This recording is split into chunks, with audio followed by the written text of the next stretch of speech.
O Saber Direito desta semana é sobre processo civil contemporâneo. As aulas abordam o tratamento adequado dos conflitos, as normas fundamentais do processo e muito mais. As aulas são com o professor Eric Vidigal. Olá, sejam todos muito bem-vindos a mais um programa Saber Direito da TV Justiça. Eu sou o professor Eric Vidigal, professor de Direito Processual Civil, subchefe adjunto para assuntos jurídicos da Presidência da República e doutor e mestre em Direito. Esta semana nós estamos desenvolvendo o curso Processo Civil Contemporâneo. A ideia é analisar não apenas o novo Código de Processo Civil, mas sim o processo civil como um todo. Demonstrar que existem novos pilares, novos fundamentos, novos princípios sobre os quais estão estruturados todo o nosso procedimento, todo o procedimento voltado à solução dos conflitos. Esse curso ele está dividido em 5 encontros, 5 aulas, e nas 2 primeiras nós optamos por utilizar uma abordagem mais teórica, né? Até diria um pouco mais filosófica do processo civil contemporâneo. Nós tivemos um primeiro encontro em que foi tratada, melhor dizendo, a política pública desenvolvida pelo Conselho Nacional de Justiça no ano de 2010 e que foi estabelecida essa política pública por meio da resolução número 125 do ano de 2010. É a política pública do tratamento adequado dos conflitos. No segundo momento, nós dedicamos a atenção ao estudo das normas fundamentais do processo civil, que, como eu disse ainda há pouco, são normas que, muito embora estejam previstas no Código de Processo Civil, são normas de aplicação em todo o processo civil. Nós temos que pensar que existem outras, né, regras que não apenas o Código de Processo Civil. Temos regras que estabelecem procedimentos especiais, nós temos regras que estabelecem, por exemplo, dentro desse impulso de estímulo à solução pacífica das controvérsias, nós tivemos, ao mesmo tempo em que foi elaborado um novo Código de Processo Civil, foi elaborada uma lei de mediação, foi alterada a lei de arbitragem para ter a sua atuação com um espectro mais ampliado. Então, nesses 2 primeiros encontros, nós tivemos essa abordagem inicial dos fundamentos, das bases, dos princípios e da política pública, e agora nós vamos entrar numa fase um pouco mais procedimental, né? Trabalhar um pouco mais o processo no dia a dia forense, na prática. Quer dizer, superada aquela fase de compreensão de como o novo processo civil está estruturado, ou seja, como eu devo interpretar as regras, as novas regras procedimentais, agora nós vamos analisar estas regras procedimentais. Nessa aula de hoje, nós vamos dedicar atenção à atuação do autor no processo. O autor, aquele que exerce o direito de ação, aquele que deduz pretensão em juízo, ele vai exercer, ele vai submeter essa sua pretensão à apreciação do Poder Judiciário por meio do exercício do direito de ação, como todos nós sabemos.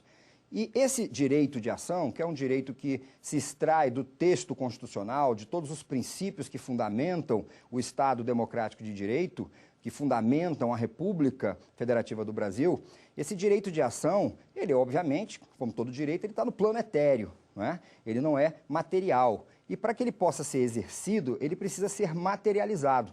E ele vai se materializar por meio de um instrumento processual, procedimental.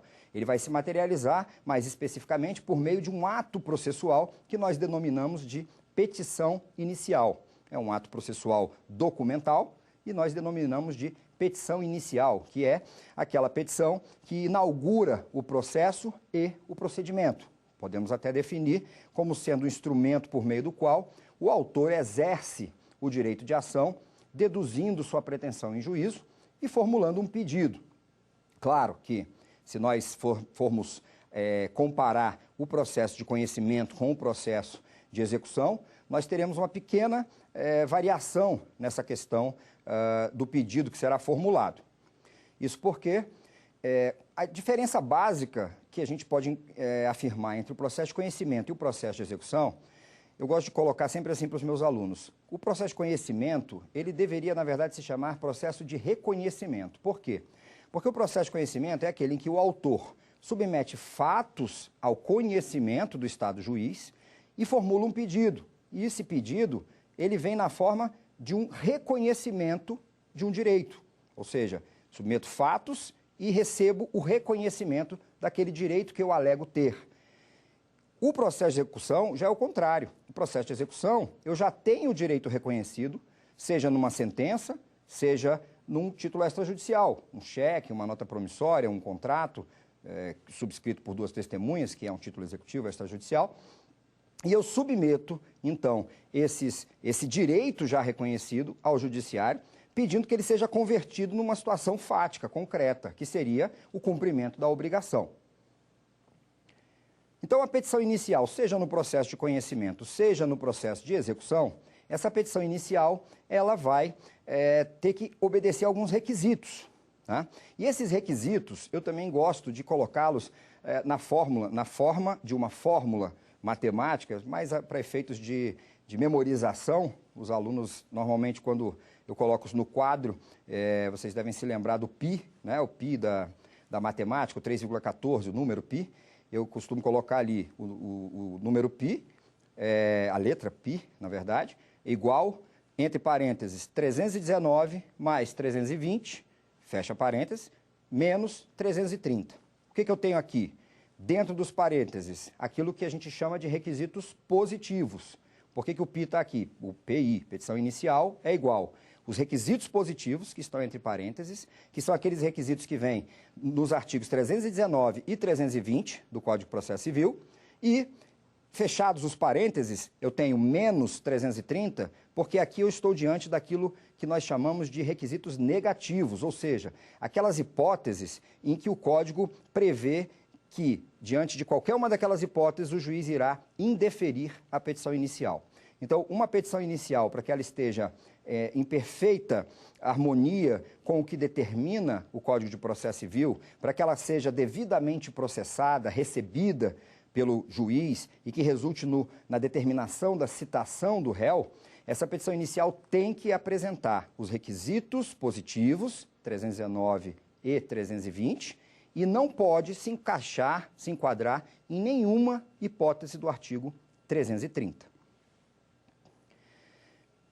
Vamos propor aqui, a efeitos de didática, por eliminação, a gente vai tirar o que é mais simples, o que é mais rápido, e depois a gente concentra a atenção naqueles requisitos que nós vamos detalhar nessa aula de hoje. Então, de início, eu já vou pegar os requisitos negativos, 330, e vou jogá-los para nosso quinto encontro, para nossa última aula. Por que isso? Porque, na verdade, esses requisitos negativos, eles são situações, como eu disse, que levam ao indeferimento da inicial. E quem irá indeferir a inicial é o juiz. Então, é melhor que a gente trabalhe essas hipóteses de indeferimento da inicial quando nós trabalharmos a atuação do juiz no processo. Nós vamos ver o indeferimento junto com o julgamento de improcedência liminar do pedido, por exemplo, do artigo 332, e outros atos, como saneamento e a própria prolação da sentença. No tocante ao artigo 320, que muita gente esquece que é requisito da petição inicial, é muito comum a gente falar, os requisitos são aqueles previstos no artigo 319. O Código diz que os requisitos são dos artigos 319 e 320. Ora, professor, mas eu não me lembro de ter nenhum artigo que diga isso. É verdade. Mas se a gente pegar o artigo 321, que é o artigo que trata da emenda da petição inicial, o que diz o artigo 321? Que a petição inicial ela terá que ser emendada quando ela não trouxer, não cumprir os requisitos dos artigos 319 e 320. Logo, se ela está dizendo que a petição será indeferida quando não cumprir os requisitos dos dois artigos, eu não preciso me apegar apenas à literalidade do caput do 319, que diz que a petição inicial indicará como se apenas aqueles incisos que estabelecessem os requisitos. E o artigo 320 é muito simples. Que requisito é esse, ou que requisitos são esses, trazidos pelo artigo 320, exigidos pelo artigo 320?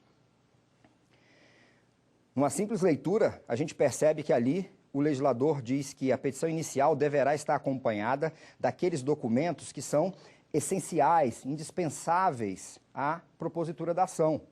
E aqui cabe uma reflexão importante, porque não posso confundir os documentos que são indispensáveis à propositura da ação, que são essenciais à propositura da ação, são da essência da própria ação, com aqueles documentos que eu vou utilizar como meio probatório, com a finalidade de comprovar as minhas alegações de fato, ou eventualmente até de direito. Então vamos dar um exemplo aqui para diferenciar.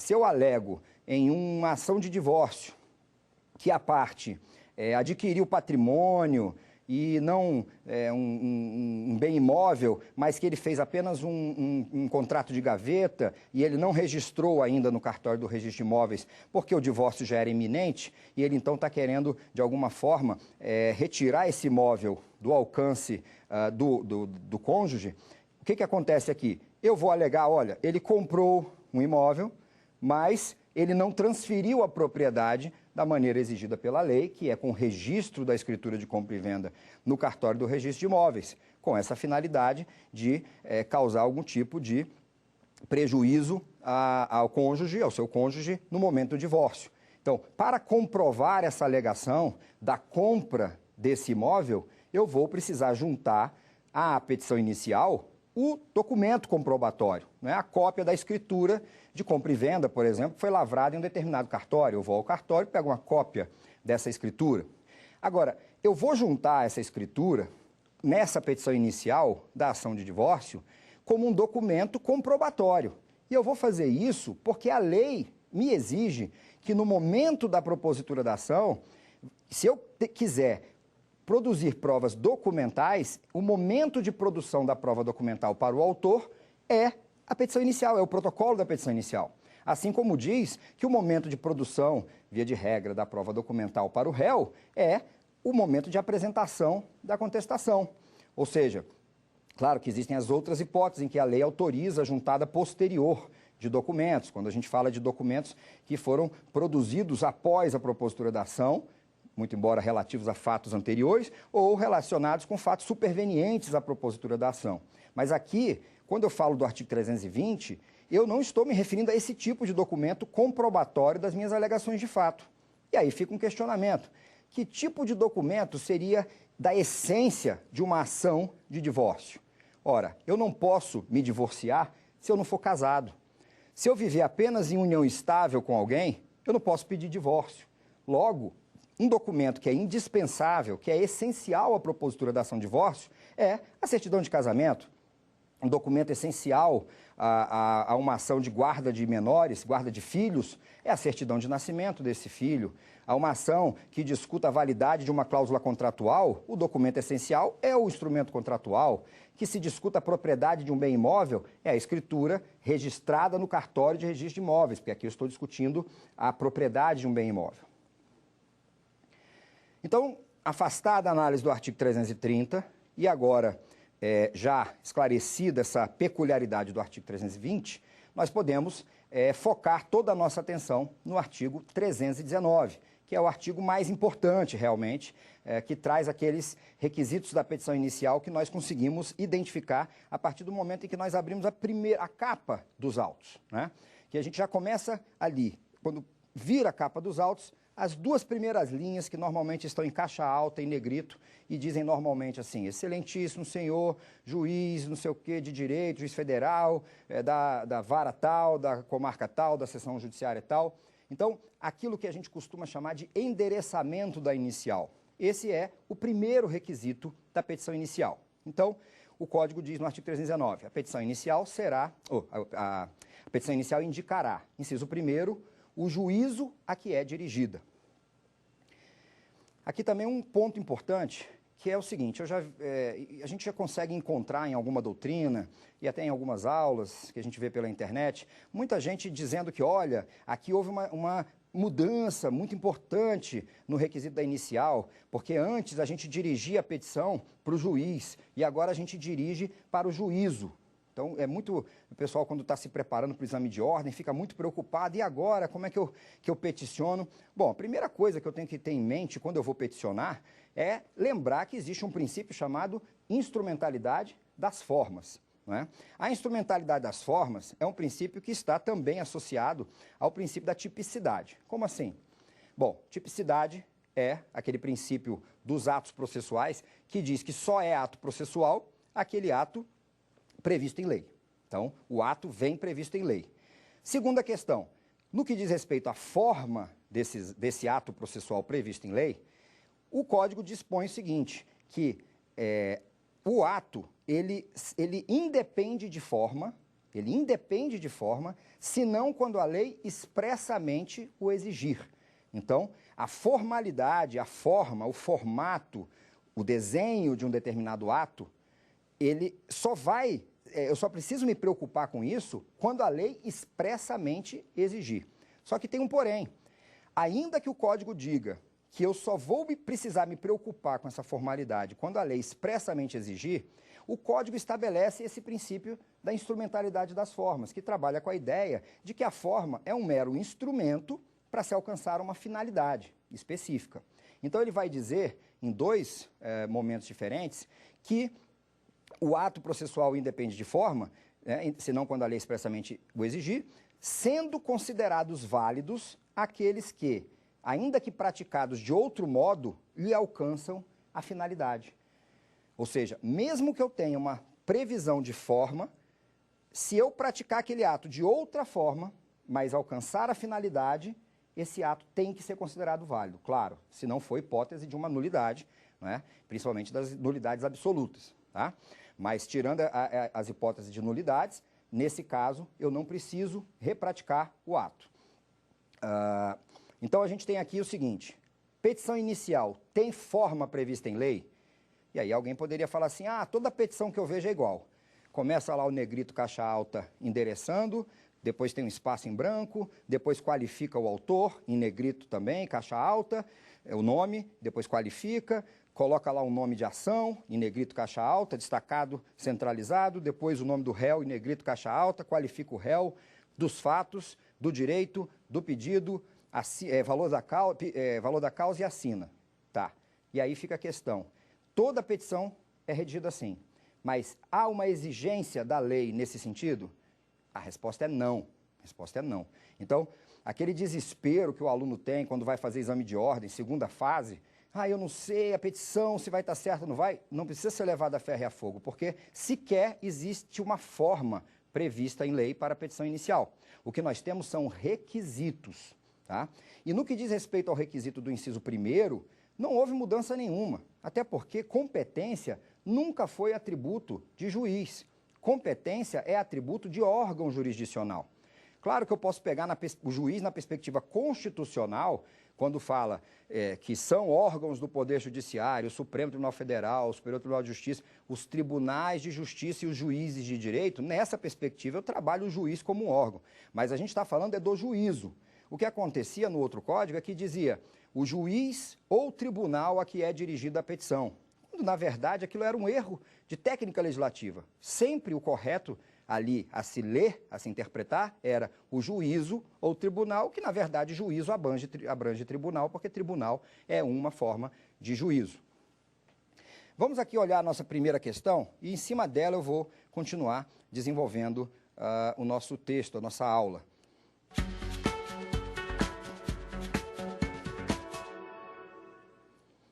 Acerca das inovações aplicadas à petição inicial, é incorreto afirmar. Opção A. A qualificação incompleta das partes não permite o indeferimento da inicial, se for possível realizar a citação. Opção B. É requisito da inicial a opção do autor pela realização ou não da audiência de conciliação ou mediação. Opção C. É requisito da inicial a indicação do CPF ou do CNPJ, conforme o caso, do endereço eletrônico, o e-mail, e da existência ou não de união estável. E a última opção é requisito da inicial o requerimento de citação do réu. Bom, aqui dois esclarecimentos. Primeiro, eu estou buscando o item incorreto, a opção incorreta. E eu optei por trazer essa questão antes de avançar exatamente no tema que está como objeto principal dessa questão, para que a gente já possa desenvolver o conteúdo a partir desse questionamento. Uma breve explicação acerca dessa metodologia. Por mais de 10 anos eu dei aula em cursos preparatórios para concursos públicos. E uma das coisas que eu pude chegar à conclusão nesse tempo é que o melhor jeito de você fixar o conhecimento para se submeter a provas objetivas é você construir esse conhecimento a partir do questionamento.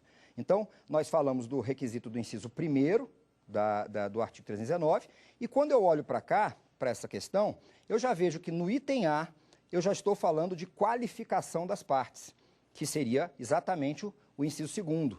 Também estou falando da qualificação no item C, ali eu também tenho a qualificação.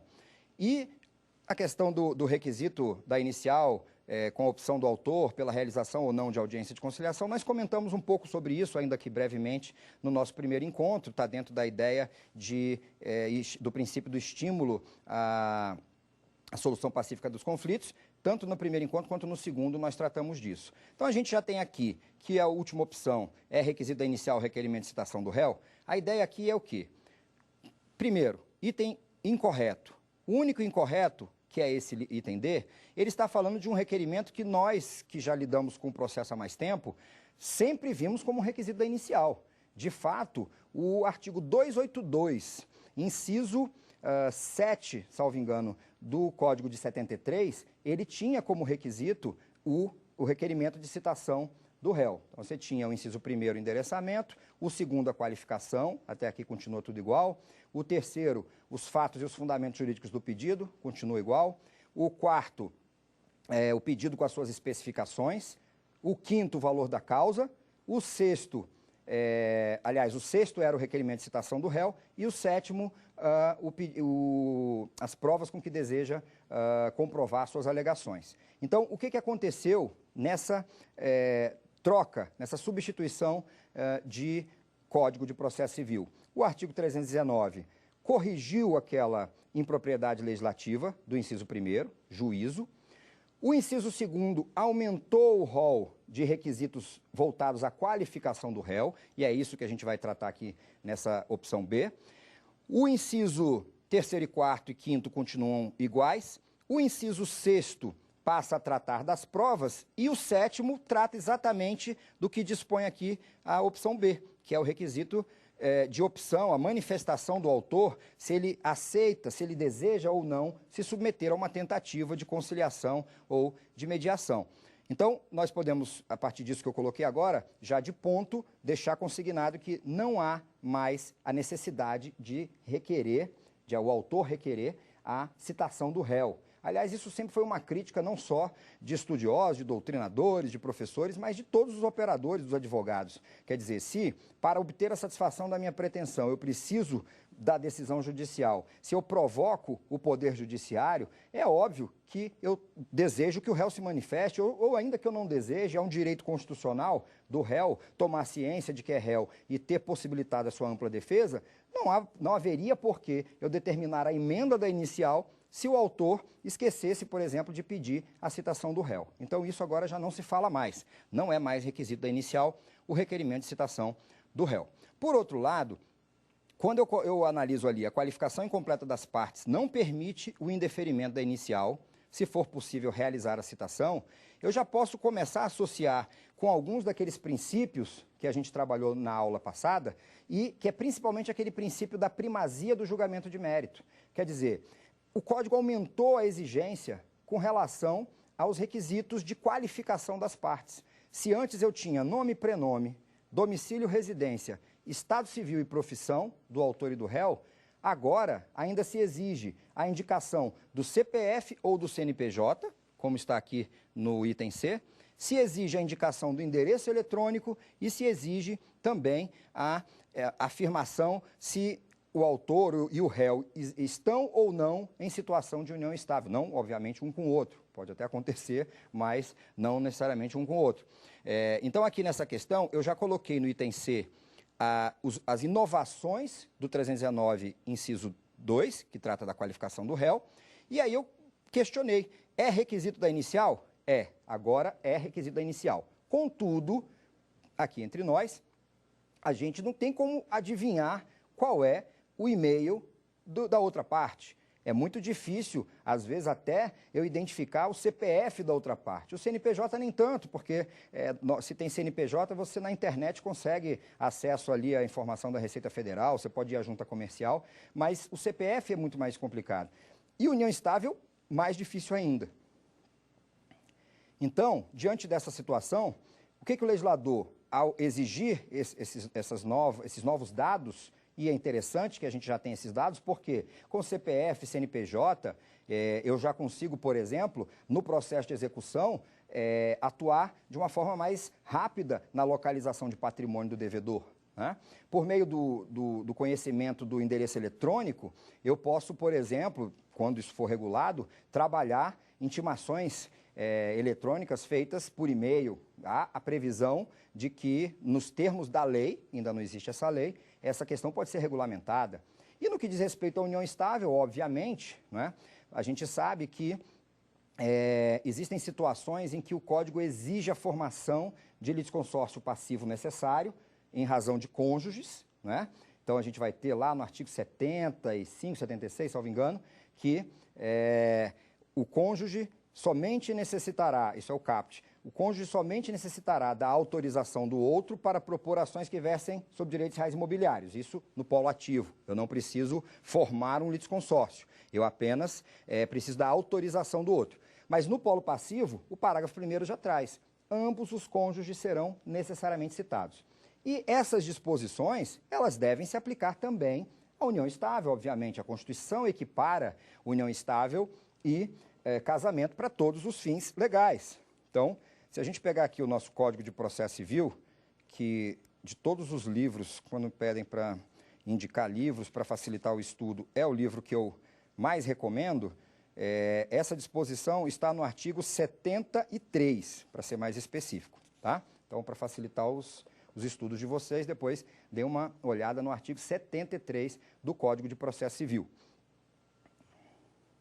Então, a gente já tem aqui o inciso 1º e o inciso 2º, né? A qualificação, de fato, teve uma ampliação dos dados de qualificação, mas o legislador, partindo dessa ideia, dessa premissa de que nem sempre eu tenho como obter essas informações, o legislador cria alguns parágrafos no artigo 319, em que ele já deixa claro que o juiz não pode indeferir a petição inicial se os dados que já foram trazidos permitirem a citação do réu.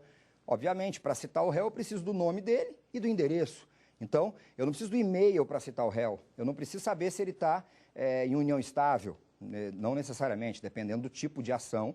Pode ser que aí, para a formação do litisconsórcio necessário, aí sim, eu precise dessa informação. Mas não precisando, para promover a citação desses outros dados, não haverá nenhum óbice à sequência. Vamos aplicar a primazia do julgamento de mérito, o juiz vai seguir com o processo buscando julgar o mérito e eu posso, o Código assim já prevê também, nesses parágrafos do 319, requerer ao juiz que adote medidas voltadas à obtenção dessas informações. Então, eu posso pedir ao juiz, por exemplo, que oficie ao Detran, que oficie a Receita Federal, para saber qual é o CPF do réu, para saber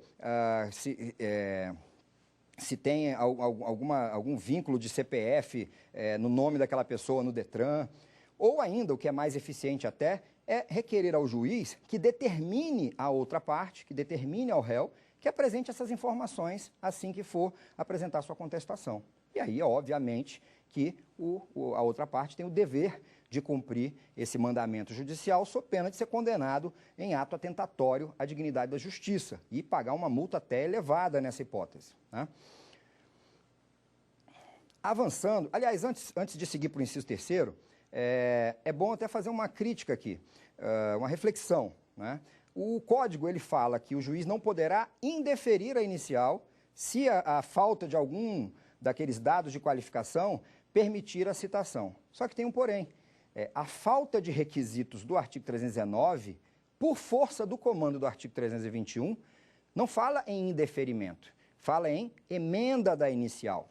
Eu só vou ter o indeferimento da inicial por falta de elementos se, a despeito de uma determinação do juiz, no sentido de eu emendar a inicial, eu ainda assim permanecer inerte, não cumprir aquele comando, aí sim é que haverá o indeferimento. Mas isso é apenas uma reflexão para, ao mesmo tempo em que a gente vê a correção de uma falha legislativa no inciso 1º do Código 73, com o inciso 1º do Código de 2015, a gente agora tem também essa questão de falar-se em indeferimento, quando o correto seria a determinação de emenda da inicial.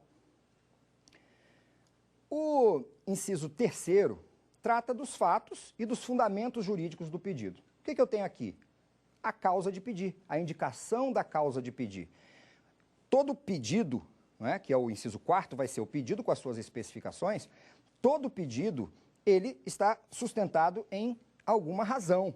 Eu peço ao juiz, senhor juiz, eu quero que condene o João no pagamento de R$10.000. O juiz vai me perguntar, por que eu devo condenar João no pagamento de R$10.000? Eu vou dizer, porque o João bateu no meu carro e me causou um prejuízo de R$10.000. Bom, eu dei uma razão de ordem fática para o juiz. Aí o juiz vai continuar me perguntando, e daí, se ele bateu no seu carro e te causou um prejuízo? Por que que mesmo assim eu tenho que condenar o João a pagar R$10.000 para você? E aí eu vou dar uma razão de ordem jurídica. Eu vou dizer, ora, senhor juiz, porque o Código Civil, ele dispõe que todo aquele que causa dano é obrigado a reparar. Logo, se todo aquele que causa dano é obrigado a reparar e João me causou um dano de R$10.000, a conclusão nesse silogismo só pode ser uma válida. João é condenado, deve ser condenado a reparar esse prejuízo, me pagando os R$10.000 que eu sofri de prejuízo. Então, quando eu falo em causa de pedir, eu sempre tenho que lembrar que eu tenho uma fundamentação jurídica e uma fundamentação fática. Uma não vai ter validade, não vai ter suporte com força de permitir que o juiz analise o pedido se estiver dissociada da outra. Tá? Então, os fatos e os fundamentos jurídicos do pedido nada mais são do que a apresentação da causa de pedir, seja ela próxima ou remota. Aqui a gente tem divergências doutrinárias quanto qual que seria a próxima, qual que é remota.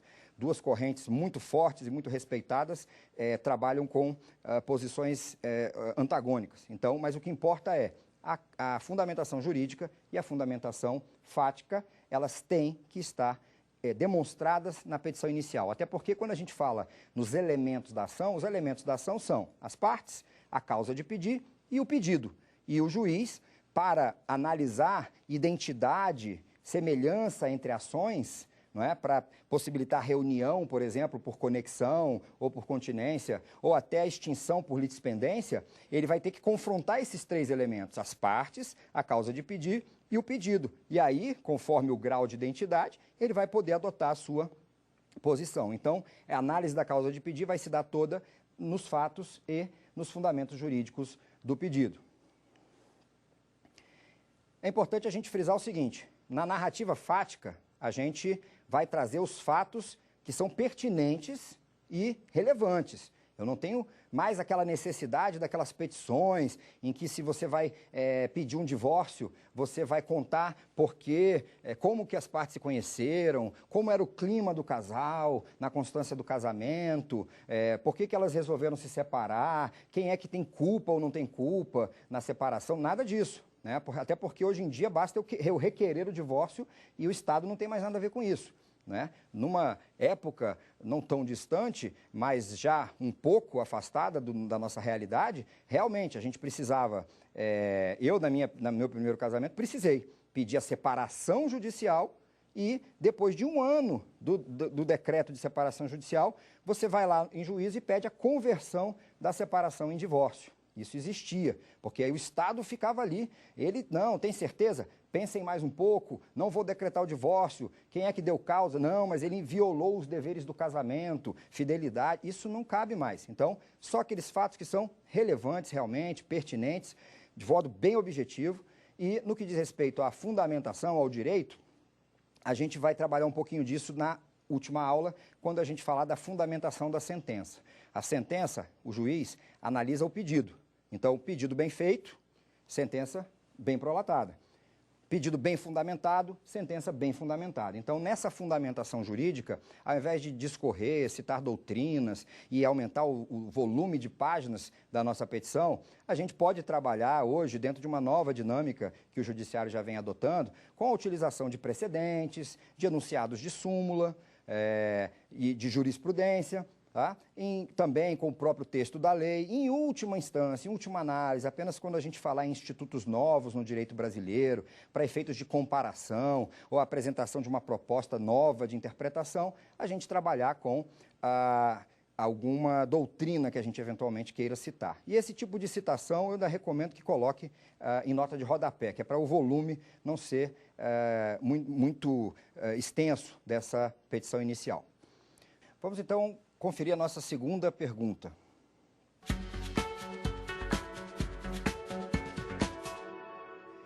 Acerca do pedido formulado na petição inicial, é incorreto afirmar. Primeira opção, deve ser certo e determinado.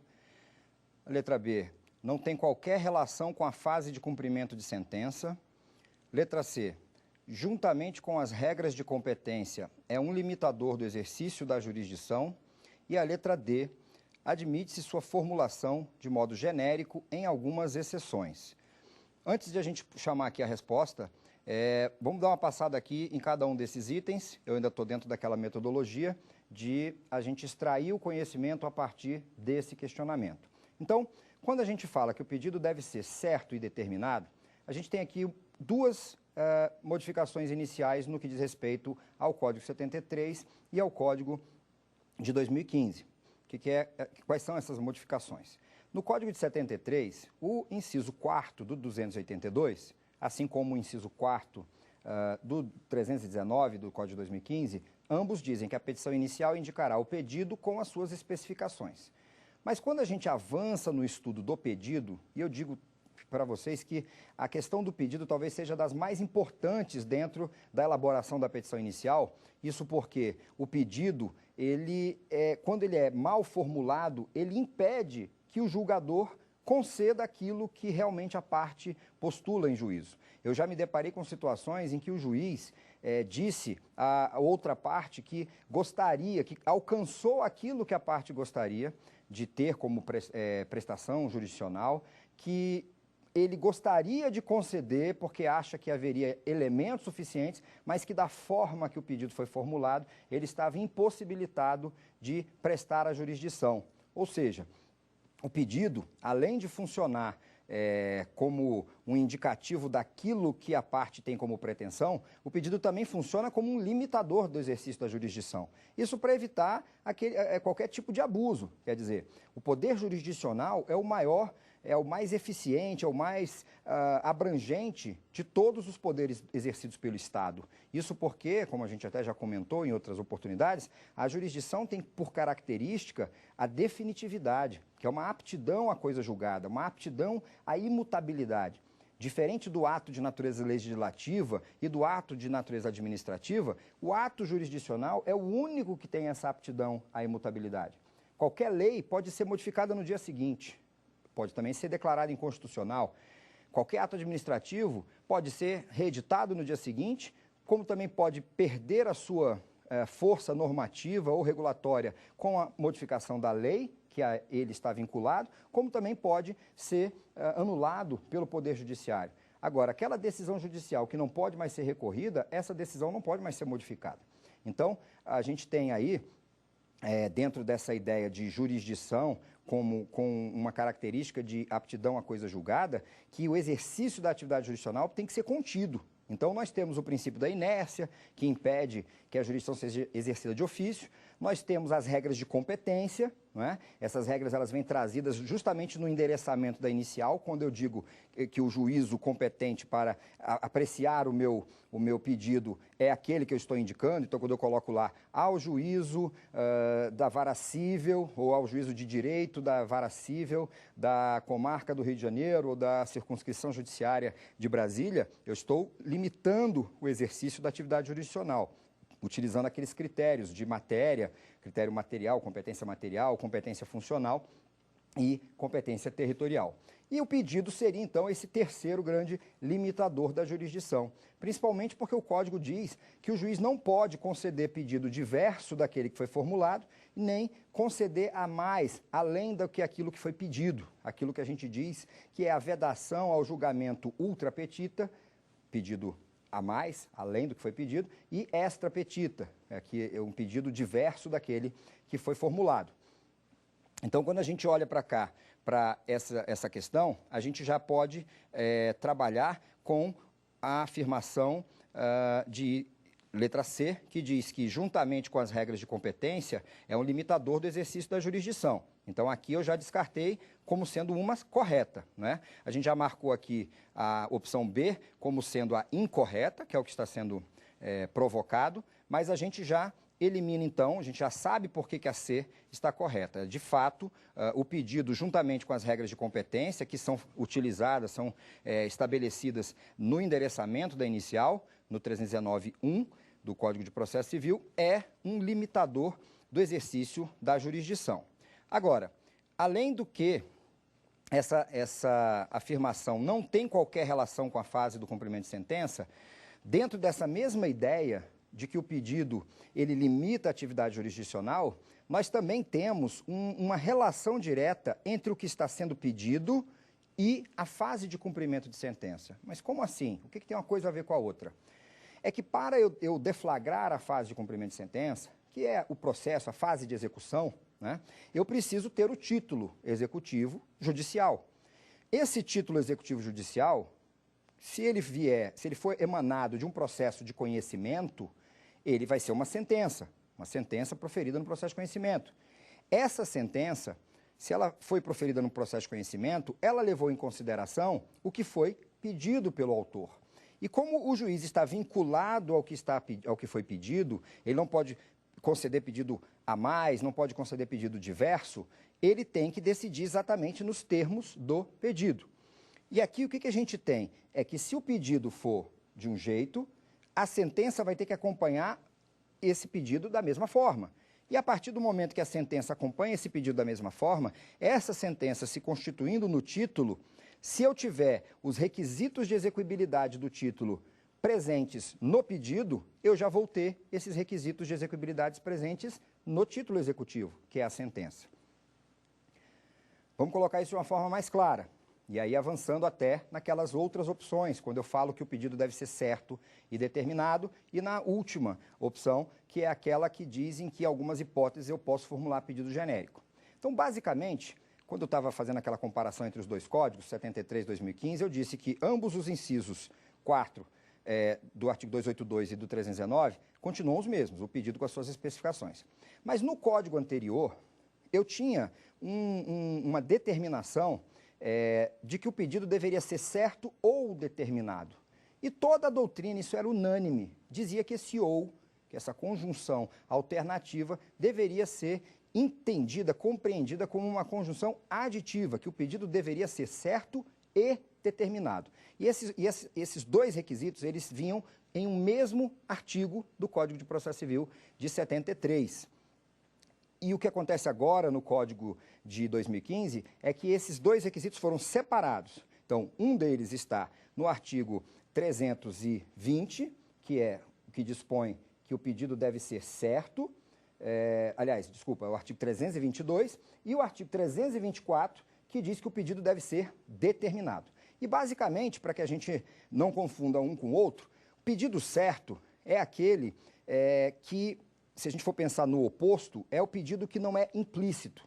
Tá? E o próprio artigo 322, ele já faz uma exceção, que ele diz que compreendem-se, no parágrafo 1º, compreendem-se no principal os juros legais, a correção monetária e as verbas de sucumbência, inclusive os honorários advocatícios. Ou seja, eu não posso formular nenhum pedido implícito, eu não posso querer que o juiz deduza algo do meu pedido. O pedido é certo, mas eu não preciso formular um pedido de atualização monetária, de condenação em verba de sucumbência, porque isso já está implícito por força da lei. Então, o pedido deve ser certo. Eu não posso esperar que o juiz deduza o meu pedido de tudo aquilo que foi narrado na petição inicial.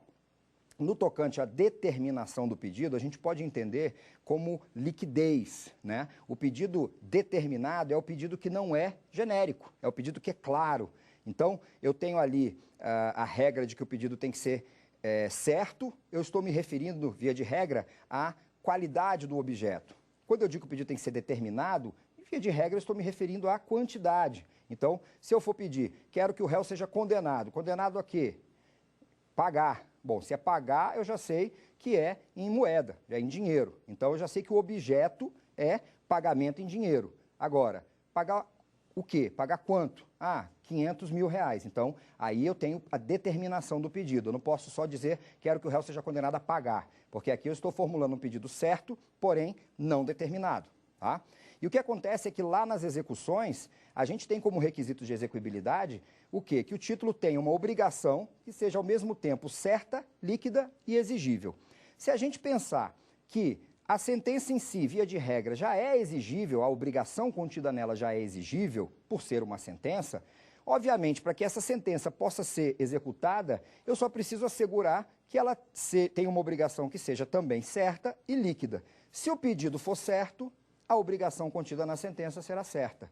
Se o pedido for determinado, a sentença terá uma obrigação líquida. E por ser sentença, via de regra, ela é executiva, ela tem exigibilidade. Então, eu terei os 3 requisitos de execuibilidade daquele meu título e eu já posso avançar com a fase executiva.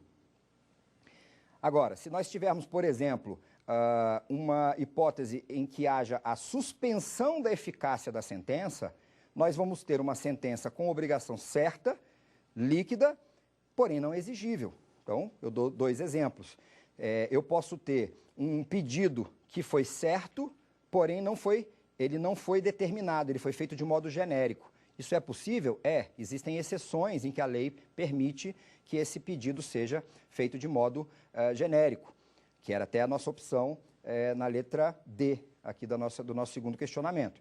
E nós temos 3 opções no artigo 322, 3 exceções no artigo 322, mas a gente também tem aquela hipótese, por exemplo, em que a gente fala da remessa obrigatória, remessa necessária, duplo grau de jurisdição obrigatório, que o Código diz, né, está sujeito ao duplo grau de jurisdição obrigatório, ou está sujeita à sentença que condenar a União, os Estados, etc. Então, aquelas sentenças que condenam entes públicos acima de um determinado valor, estão sujeitas ao duplo grau de jurisdição obrigatório. E nesse dispositivo, o legislador consigna o seguinte: está sujeita ao duplo grau de jurisdição obrigatório, não produzindo efeitos, senão depois de confirmada pelo tribunal a sentença que condenar, ou seja, não produzindo efeitos. Então, eu vou ter uma sentença com uma obrigação, mas que não produz efeito nenhum enquanto não for confirmada pelo tribunal. Então, nesse caso, eu posso ter uma sentença com pedido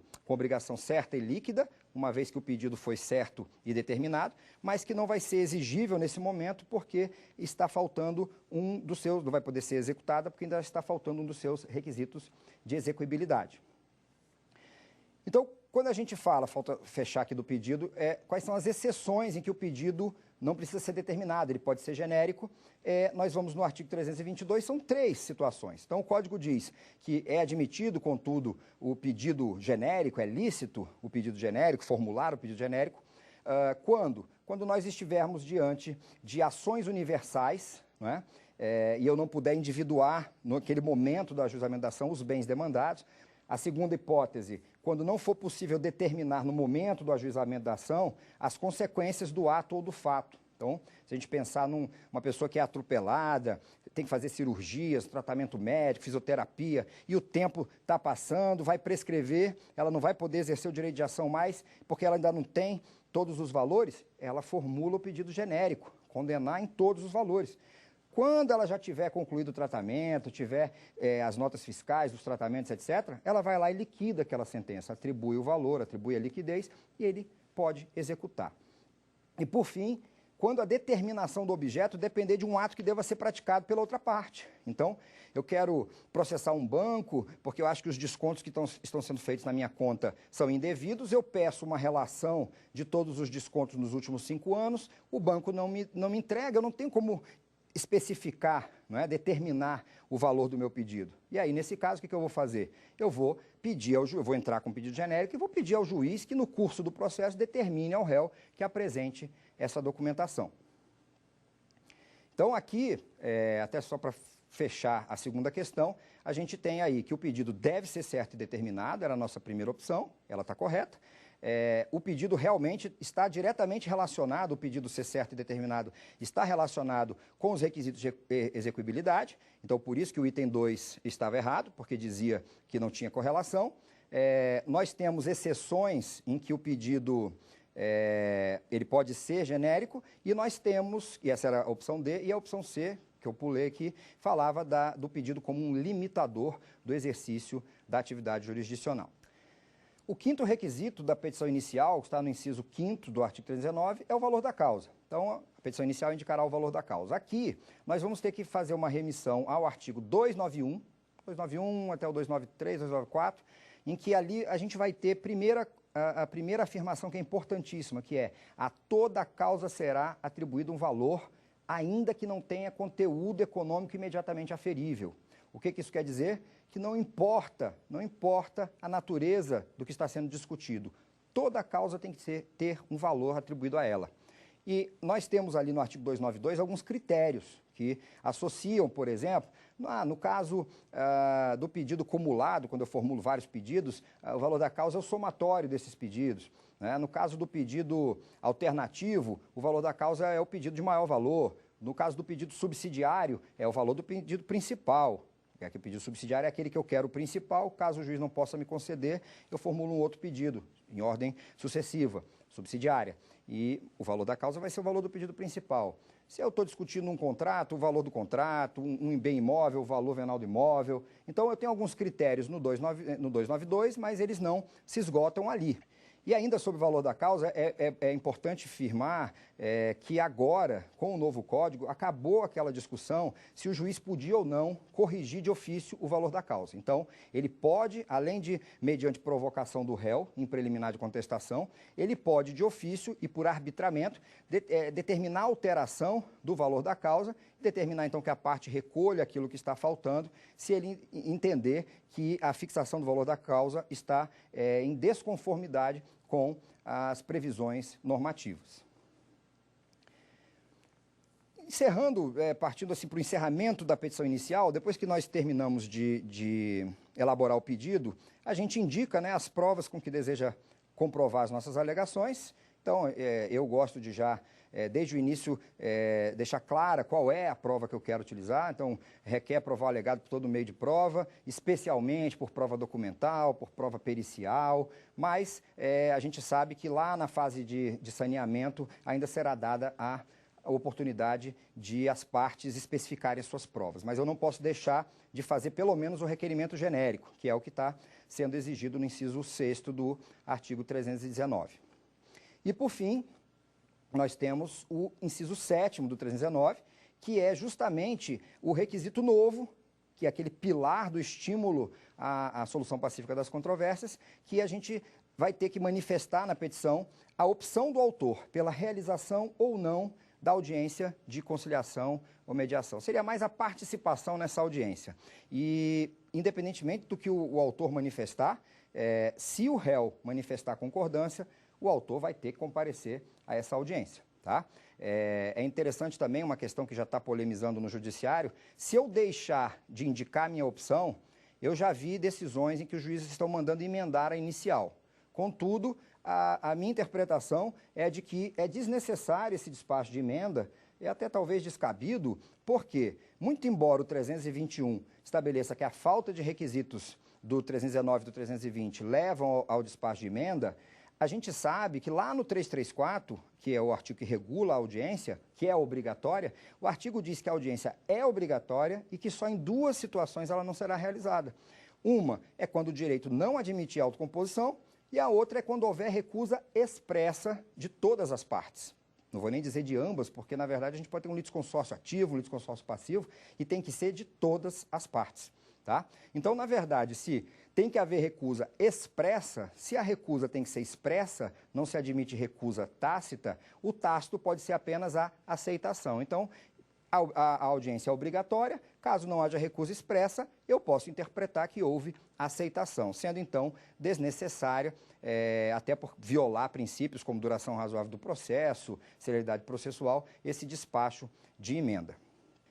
Então, a aula de hoje encerra por aqui e eu convido o espectador a acompanhar a nossa quarta aula, que tratará sobre a atuação do réu no processo. E convido e aguardo vocês lá.